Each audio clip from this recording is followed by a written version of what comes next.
Bonjour Elodie, moi je m'appelle David, je suis régisseur général donc au Centre culturel Julio Bonnat de Lillebonne.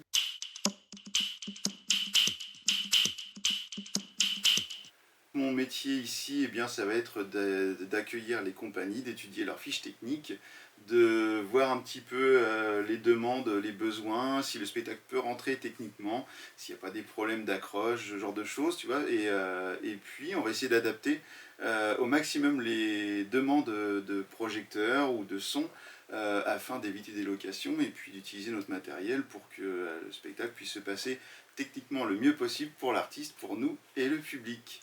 À côté de ça, on a aussi également des expositions comme tu peux voir à l'entrée du théâtre, donc des expositions photos régulièrement. La prochaine sera une exposition peinture d'ailleurs, pour une fois on va changer de registre. Et donc notre travail sur les expositions va être de mettre en valeur les œuvres des artistes donc sur les palissades et les éclairer pour essayer de les rendre sublimes, on va dire, dans le lieu, quoi. On a aussi une activité de cinéma qui est assez anecdotique ici. Et puis prochainement, la nouvelle chose de cette année, c'est qu'on développe d'autant plus les créations avec des gens comme toi, que l'on va avoir plaisir d'accueillir et puis à essayer d'apporter parfois nos conseils techniques afin de répondre au mieux à vos questions, à vos exigences par rapport à ce que vous imaginez faire dans vos spectacles.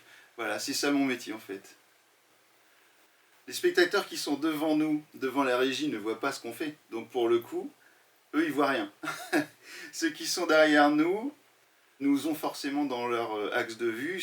Parfois, ça peut être un peu gênant pour eux. D'ailleurs, même de plus en plus maintenant, à l'heure actuelle, puisqu'on utilise de plus en plus l'informatique. Voilà, tout le matériel a des écrans et ça, c'est un gros problème, je pense, pour ne pas gêner les gens. C'est toujours compliqué. Mais effectivement, parfois, on va partir. Je vais partir, ils ne voient pas forcément ce que je fais et je vais aller sur scène pour faire une manipulation à l'aveugle, à l'aveugle pour les gens. Voilà, ou alors ça peut être pour aller répondre à un problème technique ou ça m'est déjà arrivé de courir sur scène sans qu'on me voie et puis aller un petit peu dans les coulisses pour aller recabler quelque chose ou tu vois des choses qui peuvent arriver. C'est du spectacle vivant, quoi, donc tout est possible à n'importe quand en fait. À longueur de temps, en fait, je travaille avec donc mon collègue qui est régisseur lumière ici, régisseur principal d'ailleurs, hein, son poste vraiment c'est régisseur principal, et qui est beaucoup plus spécialisé en lumière que moi. Moi je serais plus spécialisé en son et en vidéo.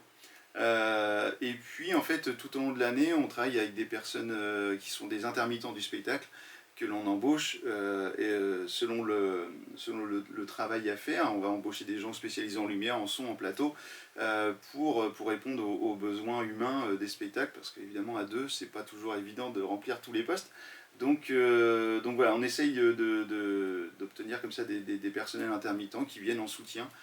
Donc aussi bien la préparation, parce que ce que les gens ne voient pas, c'est qu'effectivement, ils viennent voir un spectacle à 20h30, mais nous on y est déjà peut-être depuis 1 voire 2 jours à travailler dessus, à monter de la lumière, à régler les projecteurs avec les compagnies. Parfois les compagnies arrivent à J-, ce qu'on appelle J-1, donc la veille du spectacle.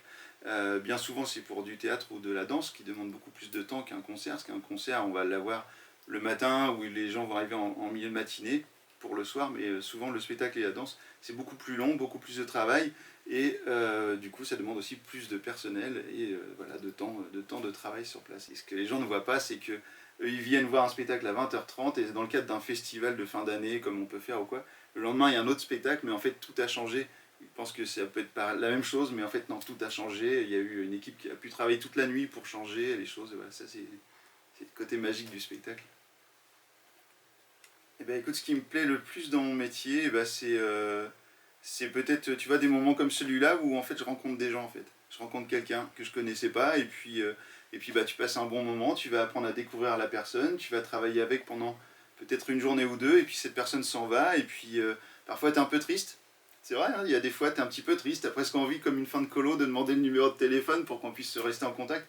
Et puis il y a des fois tu vas revoir les gens peut-être 1 an, 2 ans après sur un autre spectacle, tu vas recroiser des techniciens, tu vas recroiser des comédiens qui vont dire bah oui je suis venu et puis tu as des anecdotes parfois avec eux et puis voilà, c'est ça qui est beau dans ce métier là en fait, c'est les rencontres éphémères et qui parfois peuvent se reproduire mais dans d'autres conditions, c'est ça que j'aime bien.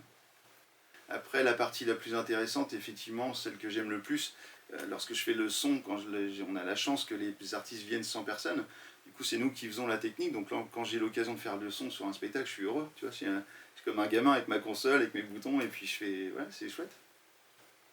Mon souvenir le plus marquant ici, en termes de... Vraiment en tant que technicien, ça a été d'accueillir Fred Wesley, qui est l'ancien tromboniste de James Brown, qui était d'ailleurs aussi chef d'orchestre des cuivres de James Brown. Et on l'a fait ici, il est venu sans personne et j'ai fait le son de Fred Wesley. Et ça c'est chouette, quoi. Ça c'est un grand souvenir, ça. Je sais que cette année par exemple, je vais pouvoir faire le son sur Kyle Eastwood.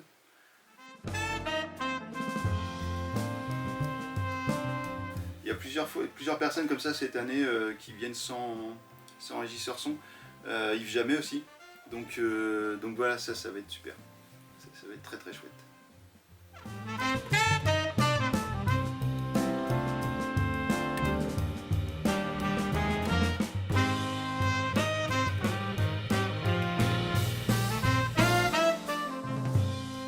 Bah écoute, Elodie, je te remercie beaucoup d'avoir pris le temps de t'intéresser à mon métier.